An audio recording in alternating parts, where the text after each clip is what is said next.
Olá, eu sou a professora Flávia Moradas Bulhões e vou apresentar para vocês o módulo 3 sobre etnografia dentro do curso de pesquisa quantitativa, um projeto de extensão do mestrado profissional em Ciência e Tecnologia de Alimentos. Etnografia, a origem da palavra etnografia significa descrição cultural de um povo, né? Então, o foco da etnografia é descrever a cultura de um determinado grupo social. Ele é um método criado no final do século XIX, início do século XX, na antropologia.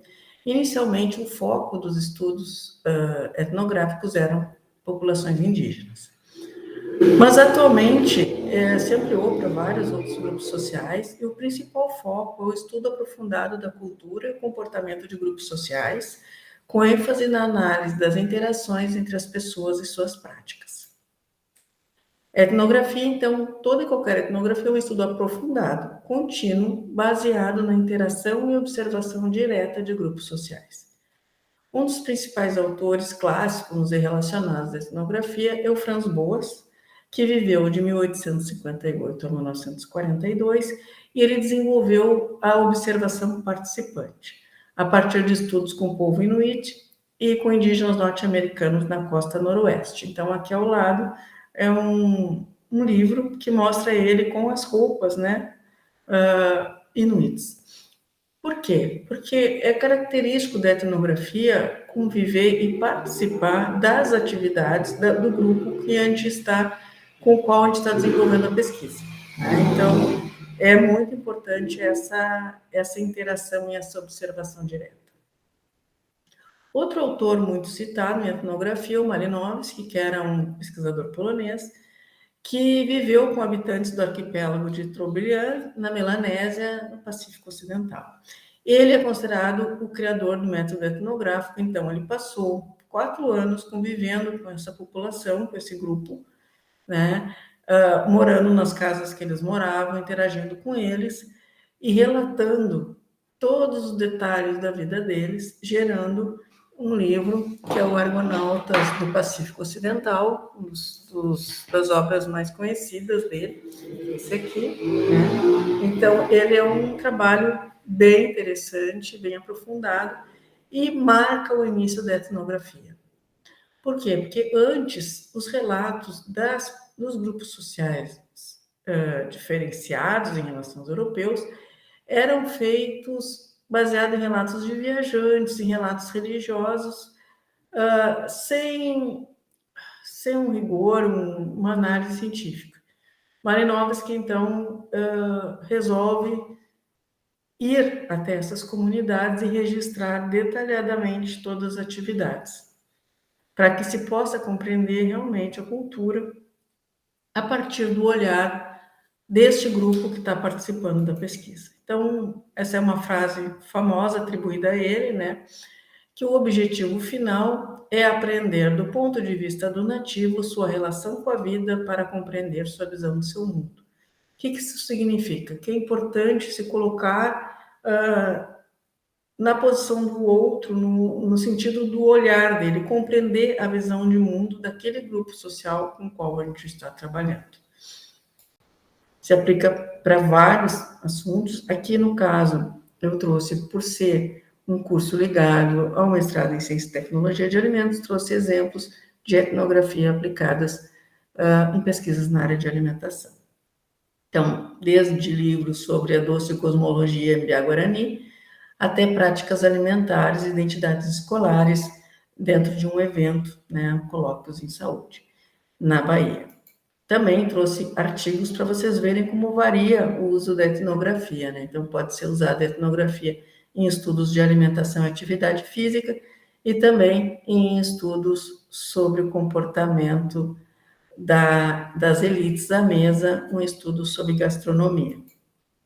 Também se usa a etnografia para estudar aspectos ligados à alimentação relacionada com a religião, né? Não só, aqui no caso eu trouxe do candomblé, mas as outras religiões também existe toda uma relação cultural alimentar envolvida.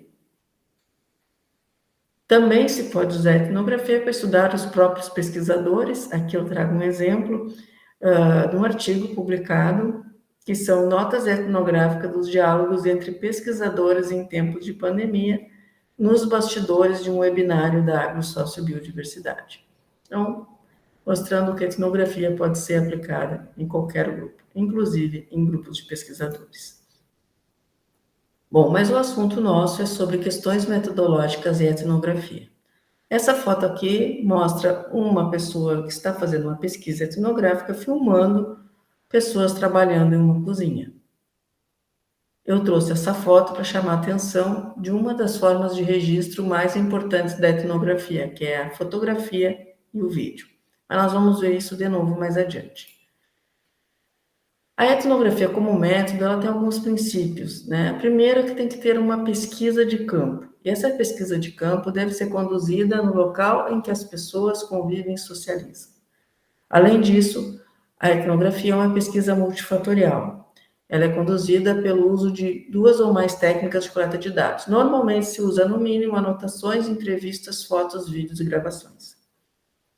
Ele é um método indutivo, né, porque ele tem um acúmulo descritivo de detalhes, e ele é holístico porque ele busca um retrato mais complexo possível do grupo em estudo. E como que a gente vai fazer uma pesquisa etnográfica? Tem algumas etapas recomendadas, né, para uma pesquisa etnográfica. A primeira, e muitas vezes a mais difícil, é a definição de objetivos, e nesses objetivos, tanto o grupo com o qual a gente vai trabalhar, quanto as questões que têm que ser estudadas. Que questões a gente vai estudar com esse grupo? Além disso, a gente precisa fazer uma preparação do trabalho de campo, que consiste em etnografia necessariamente de uma conversa preliminar com pessoas do grupo, visitas e estabelecimento de relações que permitam entender e definir as questões a serem estudadas.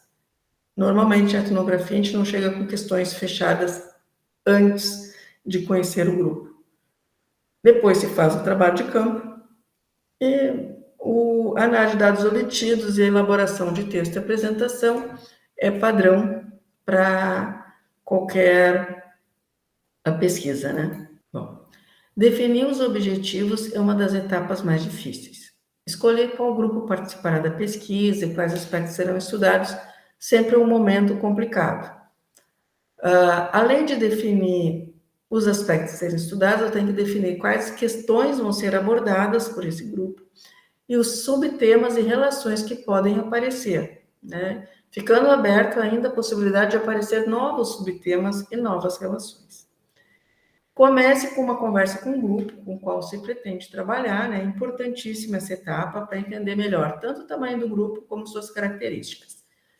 As características importantes são: qual o número de pessoas? Que idades eles têm? Que atividades? Que gêneros, né? Das pessoas que participam nesse grupo. Para que eu possa pensar quanto tempo eu preciso para interagir com esse grupo, ou se eu vou trabalhar com um grupo menor dentro desse grupo maior, e também pensar os aspectos a serem estudados. Começando com essa conversa, eu vou entender o grupo e os aspectos melhor antes de começar o trabalho de campo. E essa consulta, então, vai ajudar a ajustar o planejamento inicial. Bom, fiz aquele planejamento inicial, vou começar a preparar o trabalho de campo. Para isso, eu preciso saber quais são meus prazos e recursos necessários para desenvolver a pesquisa até a sua finalização.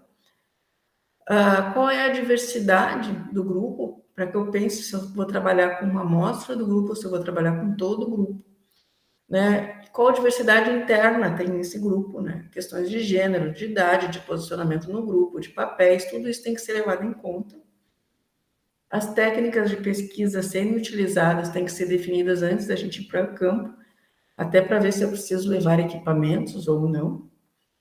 Os contextos ou espaços de interação. A minha pesquisa vai ser na residência das pessoas, ou vai ser no trabalho, em ambientes de lazer, em festas, em ambientes de conflito. De acordo com esse contexto, com esse espaço de interação, eu tenho que pensar melhor o planejamento. Verificar quais são os momentos adequados para a pesquisa de campo e entrevistas, de forma que não atrapalhe a dinâmica, o cotidiano do grupo, até porque a gente quer entender como esse grupo, qual é a visão de mundo desse grupo. Então, a gente não deve querer atrapalhar o cotidiano e a vida, vamos dizer, normal dessas pessoas. A gente tem que, nós temos que nos adaptar à rotina deles ou delas. Além disso, eu tenho que pensar quais são as atividades necessárias para a análise posterior. O que eu preciso registrar, pensando já na análise e na apresentação que eu vou fazer. Bom, terminei essa preparação, estou indo para o trabalho de campo. Bom, o trabalho de campo, normalmente, na etnografia, ele está organizado nesses 3 itens.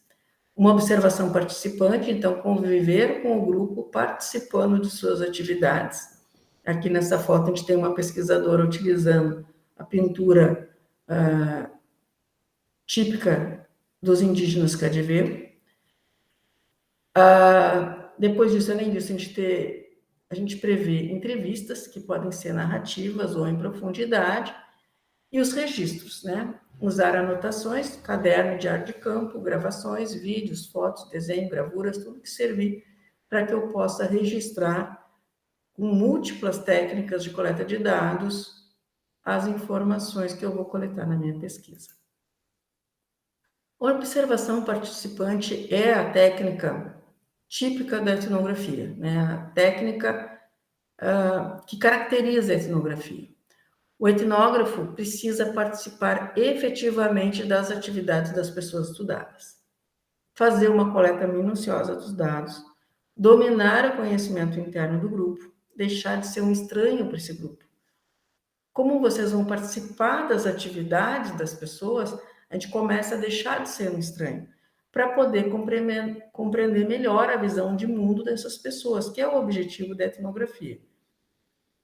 E é importante também o etnógrafo estar presente em momentos cruciais. E esses momentos cruciais podem ser tanto de conflitos, de situações difíceis encontradas por aquele grupo, quanto festas, comemorações, rituais diversos. É fundamental estar presente nesses momentos para entender como o grupo se organiza nessas situações.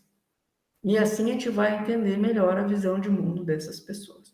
Por isso, a observação participante ela nunca é muito rápida. Atualmente, é muito difícil fazer uma observação participante nos moldes do Franz Boas e do Marinovski, que ficaram anos convivendo com essas comunidades indígenas, né, com esses povos indígenas. Hoje em dia é um tempo menor que as pessoas têm disponível, né, para fazer essas pesquisas, mas de qualquer maneira tem que ser um tempo suficiente para que você deixe de ser um estranho ao grupo que está participando da pesquisa. Então, para observação participante é necessário curiosidade e abertura para novas culturas, percepções ou atividades, ter uma boa qualidade de observação, usar o caderno de anotações sempre à mão para ter o registro no diário de campo, não esquecer de nada, usar todos os 5 sentidos, visão, audição, paladar, olfato, tato, tudo isso é importante numa pesquisa etnográfica, e observar passo a passo o que as pessoas fazem. Os gestos cotidianos são fundamentais na etnografia.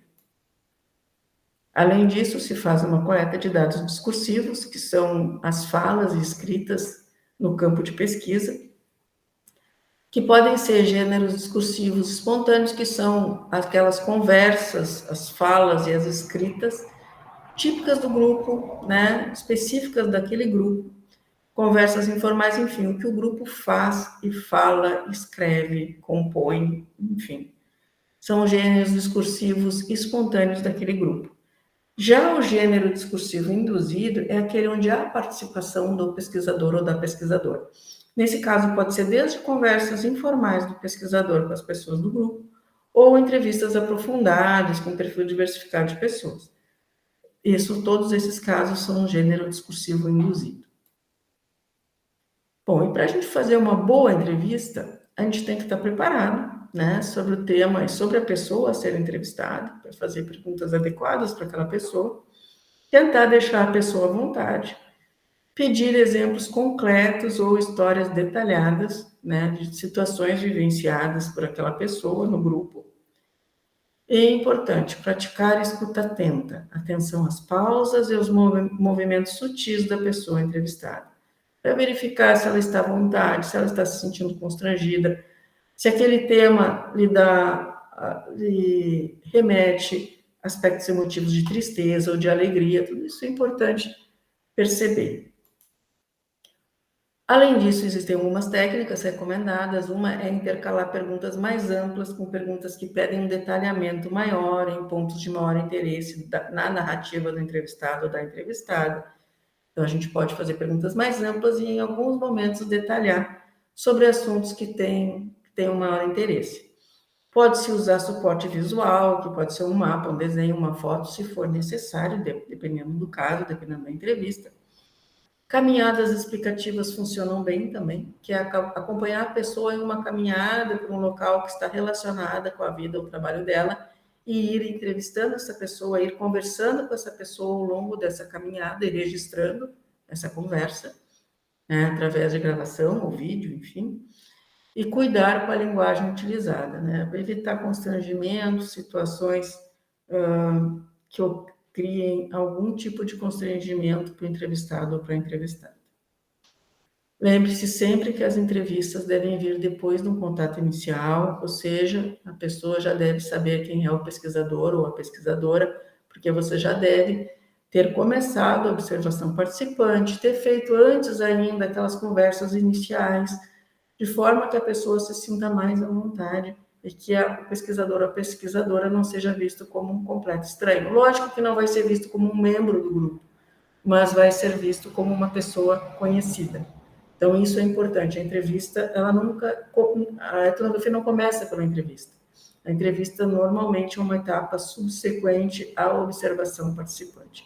Ela é dentro da observação participante, mas não nas etapas iniciais. Primeiro, a gente precisa conhecer as pessoas do grupo que está participando da pesquisa.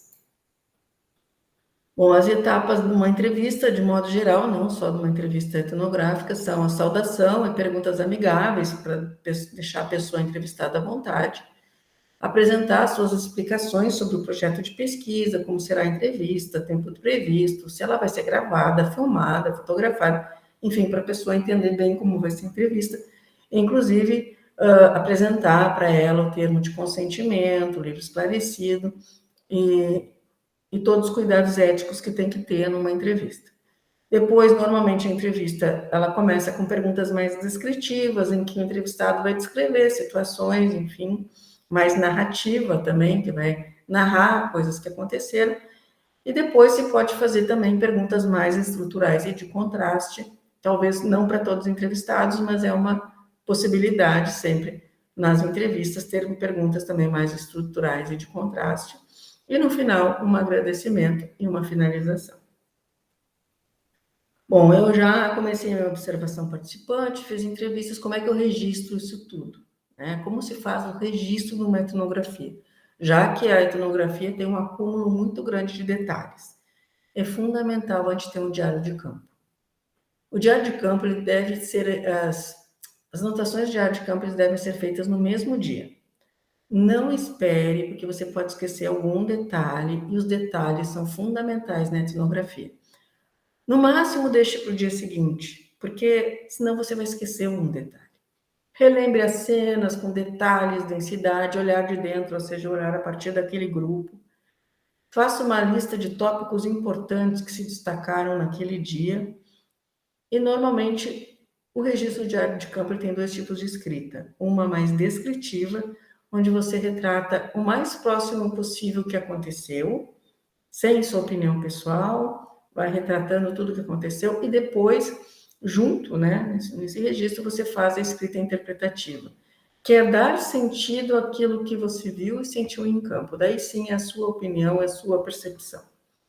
É importante ter as duas. E normalmente no diário de campo a parte descritiva é maior do que a parte interpretativa. Porque como se quer registrar com riqueza de detalhes, normalmente a parte descritiva é mais longa.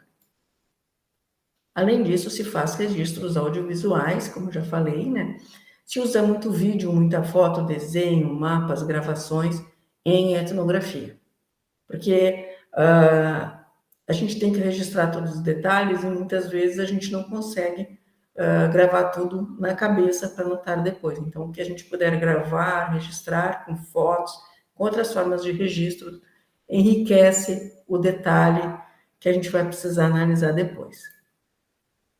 Bom, eu estou com todos os meus registros em dia, como é que eu faço a minha análise dos dados?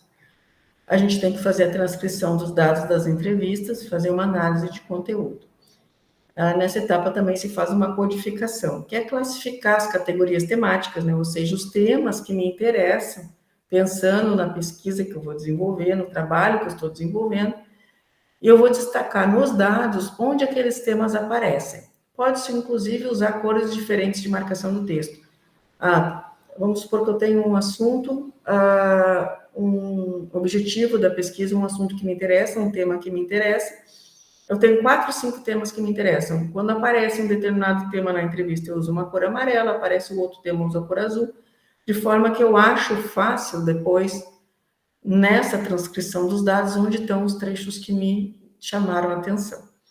Além disso, eu vou ter alguns padrões de análise. Dos padrões de análise que pode ser utilizado é recorrência e frequência daqueles temas, daquelas categorias temáticas dentro dos dados que eu juntei.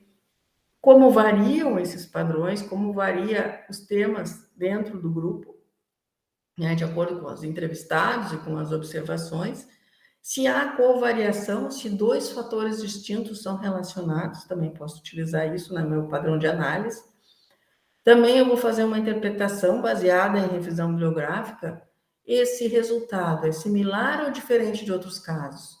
O que eu andei lendo confere mais ou menos com o que está acontecendo com esse grupo que eu estou estudando, ou é totalmente diferente? E essa etapa de reflexão, de pensar os padrões, de analisar os dados, é que gera conhecimento novo no que você estudou. Por isso é importante a análise dos dados, e é isso que caracteriza o trabalho científico também. Além disso, a gente tem que pensar como a gente vai representar esse trabalho. Isso vai acontecer na elaboração de texto e apresentação. Após a organização e análise dos dados, você precisa apresentar os resultados do seu trabalho. Se for no âmbito acadêmico, normalmente a apresentação é na forma de um trabalho escrito, né? Normalmente a gente faz um artigo, uma tese, uma dissertação ou até um trabalho de conclusão de curso de graduação ou de especialização. Mas fora do ambiente acadêmico, eu posso escolher também outras formas de apresentação. Eu posso fazer uma palestra, um vídeo, uma apresentação, até dependendo do caso, uma revista, enfim, outras formas de apresentação de acordo com o grupo para quem eu quero apresentar.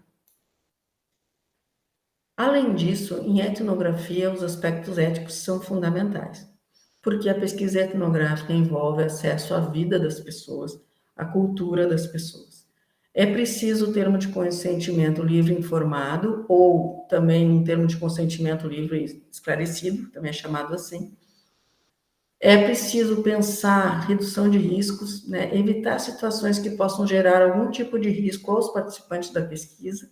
Existem pesquisas etnográficas com grupos que estão em situação de risco iminente, em situação de conflitos sociais intensos, onde pode até haver violência física, então há que ter um cuidado muito grande, mas mesmo casos que sejam só de constrangimento, né? Mesmo que seja, não exista um risco de violência física, um constrangimento também deve ser evitado. Então, a gente tem que sempre pensar como eu evito o risco para a pessoa que gentilmente aceitou participar da minha pesquisa. Confidencialidade fundamental dentro da questão ética. Não informar nomes ou identidades das pessoas participantes. Pensar também questões relacionadas ao retorno e reciprocidade, né? Garantir o acesso aos resultados da pesquisa para os grupos participantes, né, através de artigo, vídeo ou apresentação, e outras formas de retorno não financeiro aos participantes, outras formas que eu posso contribuir com aquele grupo com uma atitude de reciprocidade pela gentileza em terem participado, aceitado participar da pesquisa.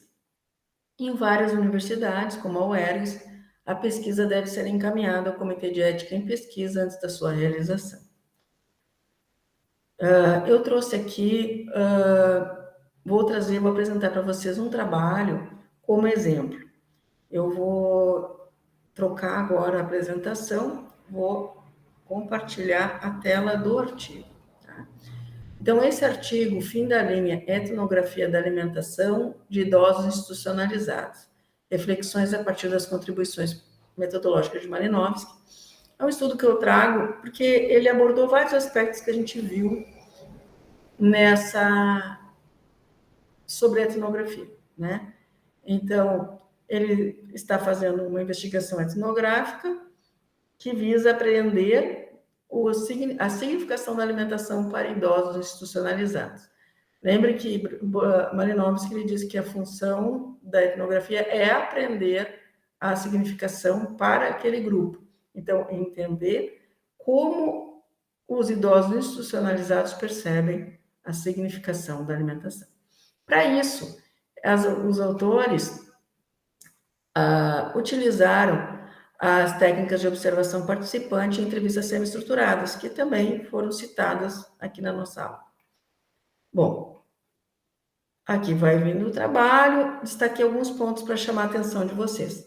Então, eles destacam aqui que a observação foi exercitada através da participação, aquilo que eu falei que a observação participante inclui necessariamente a participação em diferentes momentos da rotina desses idosos, como a indagação, a escuta e o registro dos aspectos de suas memórias. Aqui eu quero chamar a atenção do uso dos sentidos que eu falei antes. Aqui os autores descrevem: estaciono o carro no mesmo local, sinto o mesmo odor vindo dos quartos, não muito agradável. Se tivesse que descrevê-lo, seria algo como cheiro de úmido. Então, vocês vejam que numa etnografia se descreve essas sensações. Outra descrição que é importante, ela diz aqui, os autores dizem: sinto uma temperatura fria, um muro de concreto que vai até bem alto, uma brisa leve dando uma sensação de nostalgia, uma mistura de sentimentos do que foi vivido. Uma das primeiras características que percebemos ao entrar em um abrigo é que o cotidiano possui um ritmo mais lento, onde precisamos desacelerar porque somos acostumados ao tempo atual em que tudo é urgente. Os idosos encontram-se parados, em silêncio ou andando a passos lentos. Vocês vejam que os pesquisadores estão usando os 5 sentidos para descrever o que eles vivenciaram. E isso é fundamental em etnografia.